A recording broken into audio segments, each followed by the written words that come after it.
Bueno, muy buenos días para todos, casi tardes ya. Muchas gracias a quienes nos acompañan acá, a los miembros de la administración y muy especialmente a las personas que nos acompañan en las barras, que han acogido este llamado que hicimos por redes sociales y que son en su mayoría jóvenes, que han sido las principales víctimas de este escuadrón de la muerte, que ha tenido en sus manos el control de la protesta social desde hace 20 años. Yo lo primero que quiero decir es que este escuadrón nació en el marco de un país que ya no existe, un país que estaba sitiado por la confrontación con la guerrilla de las FARC y en donde la mayoría de los ciudadanos consideraban que el principal problema del país eran las guerrillas. Eso ya no existe. Bien o mal, vivimos en un país del posconflicto donde esta naturaleza de un organismo militar como lo es el ESMAD, porque en teoría es un organismo civil, pero lo que asegura es un tratamiento militar a la protesta.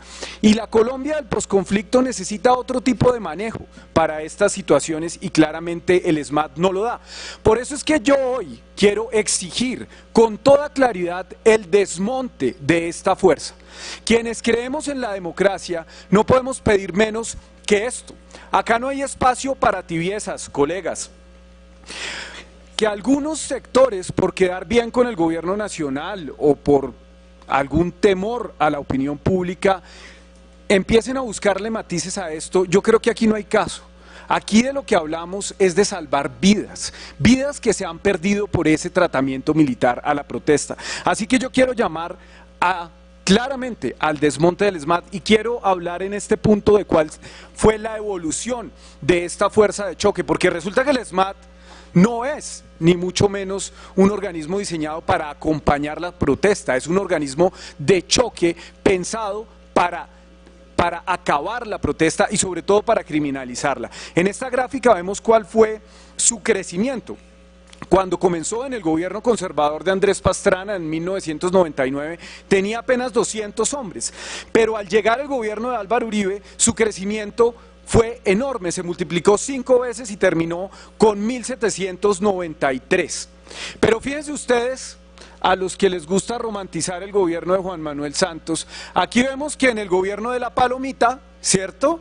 Mientras Juan Manuel Santos hablaba de paz por el mundo y tomaba té con la reina Isabel, pues creció exponencialmente y llegó, mientras se hablaba de paz, a más de 3.000 efectivos, que a mí me parece algo realmente escandaloso. Siguiente. ¿Y qué es lo que ha garantizado el ESMAD? Como decía antes, que se le dé un tratamiento militar a la protesta. Y esto en lo único que termina es en muertes. Yo traje acá unas lápidas que tienen nombres propios para los que defienden este escuadrón. Son personas, son familias destruidas por el asesinato. Ya recordaba la concejal Heidi Sánchez la trágica historia de Nicolás Neira, que parece quedar en el olvido. Y aparece una nueva, que fue la de Dylan Cruz, que probablemente caerá también en el olvido. Por eso es que no podemos permitir que este tipo de cosas sigan pasando. Hay una cifra que a mí me inquieta bastante, y es que de estas 34 muertes que se han dado desde que el ESMAD existe, 7 de ellas fueron en Bogotá. Es la ciudad con mayor número de desenlaces fatales y la segunda región después del Cauca. Y 4 de esas 7 muertes se dieron en gobiernos de Peñalosa. ¿Y por qué pasa esto? Pues porque los gobiernos autoritarios utilizan el ESMAD, se ha convertido además en su servicio de atención al ciudadano. Cada vez que hay una desaveniencia de los ciudadanos, lo que hacen es mandar a esta fuerza de choque, que fíjense ustedes, debería ser la última opción. Cuando ustedes revisan las resoluciones que regulan esta fuerza, es muy claro. Dice que es la última ratio, que debería ser la última de las opciones y bajo ninguna circunstancia debería aparecer desde el principio. En cambio, cuando salen a marchar con Popeye, por ejemplo, en las marchas uribistas, uno ve que ahí sí mandan esa la fuerza disponible, no hacen la provocación. A mí me sorprendió mucho la manera en que el establecimiento cerró filas alrededor de esta fuerza después de la trágica muerte de Dylan Cruz. Mientras este joven agonizó durante días, de manera artificial lo mantuvieron vivo, muere y en cuanto muere lo que hace el presidente es salir a defender el ESMAD. No les importa y no les va a importar si hay 2, 3, 10 o 100 muertos más, porque saben que el ESMAD es imprescindible para criminalizar la protesta, que es lo que necesitan. Y fíjense ustedes, por ejemplo, las cifras de heridos que tenemos ahí. Aparecen, acá algo que ha reinado es el subregistro. Tenemos más de 25 judicializados solamente entre el 21 de noviembre y el 19 de diciembre del año pasado, 62 heridos, un trágico asesinato y 9 personas con lesiones oculares. Pero la cifra de detenidos es gigantesca. Estamos hablando de que en el marco de las protestas hubo 872 detenidos. Siguiente, por favor. Quiero detenerme un momento acá porque esta cifra es realmente escalofriante, señor secretario de Gobierno, para que la mire con mucha atención, y señor secretario de Seguridad y a los miembros de la policía que nos acompañan. Acá se está dando un uso abusivo de una figura que es el artículo 155 del Código de Policía. Acá hemos sido siempre muy buenos para los eufemismos. Entonces se habla de traslados por protección. Pero resulta, señor secretario y señores de la policía, que ante lo que estamos es ante detenciones arbitrarias y en una escala absolutamente gigantesca.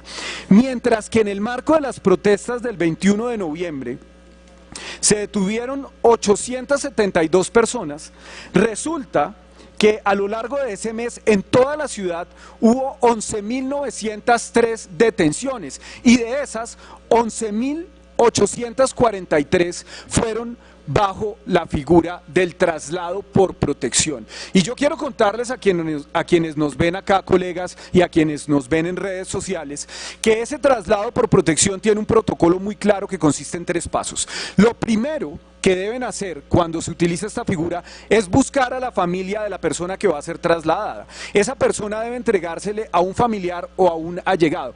La policía nos puede asegurar que en todos estos 11.843 casos se dio ese procedimiento, se buscó a los familiares y una vez agotada la instancia de buscar a los familiares, el paso siguiente es conducir a esta persona a su casa. Así como lo vimos en ese Uber, entre comillas, que se viralizó en redes sociales, del ESMAD subiendo a una muchacha con rumbo desconocido en un carro sin insignias. Lo que deberían haber hecho, sí, es llevarla a su casa, como si hubiera sido un taxi. Ese es el segundo punto de ese protocolo. La policía nos puede asegurar que a esas 12.000 personas las llevaron a la casa, pues no vamos a necesitar más Uber o plataformas en esta ciudad. Si a todas esas personas se les lleva a la casa, que es lo que dice la ley.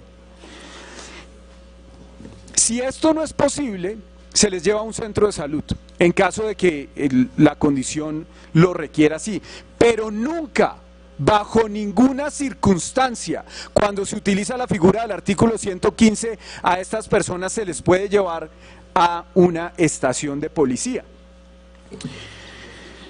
Y aparte de eso, algo que es muy importante recalcar es que debe haber presencia del Ministerio Público. Esto no es simplemente que llega el ESMAD y se lleva a las personas. Aquí hay que cumplir con unos protocolos y yo radicaré un derecho de petición posterior a mi intervención para que la policía nos dé cuenta de cuál es el estado físico y psicológico de esas 11.900 personas prácticamente que fueron trasladadas por esta figura durante los días de la protesta. Siguiente, por favor. Siguiente. Fíjense ustedes este pronunciamiento de las Naciones Unidas. Aquí vemos algo, secretario, que es importante ponerle atención. Si bien en este pronunciamiento de la ONU reconocen que hay una buena intención de parte de la alcaldía de cumplir los protocolos, hay una cifra que preocupa. Si podemos volver un segundo al anterior, y tiene que ver con el número de detenidos en las protestas del 21 de enero. El 21 de enero los traslados fueron 212 personas, mientras que en el 21 de noviembre fueron 267. La diferencia no es significativa, pero el tamaño de la protesta sí fue muy diferente. No se puede comparar la protesta del 21 de enero con la del 21 de noviembre. Sin embargo, el número de trasladados es bastante similar. Y aquí a uno le entra la duda de hasta qué punto esta administración realmente está marcando un cambio con la anterior en el manejo de esta figura. Siguiente, por favor.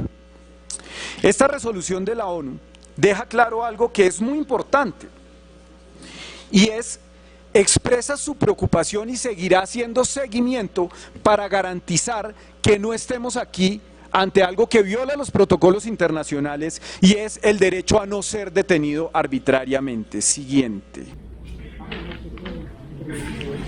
Quiero que veamos un segundo este video, volumen por favor. En el video se ve como un grupo de policías en moto les dispara granadas de aturdimiento en repetidas ocasiones a un grupo de jóvenes. ¡Ay, no! ¿Por qué hacen eso? No. En ese momento, los policías interceptan a los jóvenes y empiezan a patearlos y a golpearlos con sus bastones. Parce, les están pegando entre todos. ¡No les peguen! Instante después, los motorizados les pasan por encima sus motocicletas a las víctimas.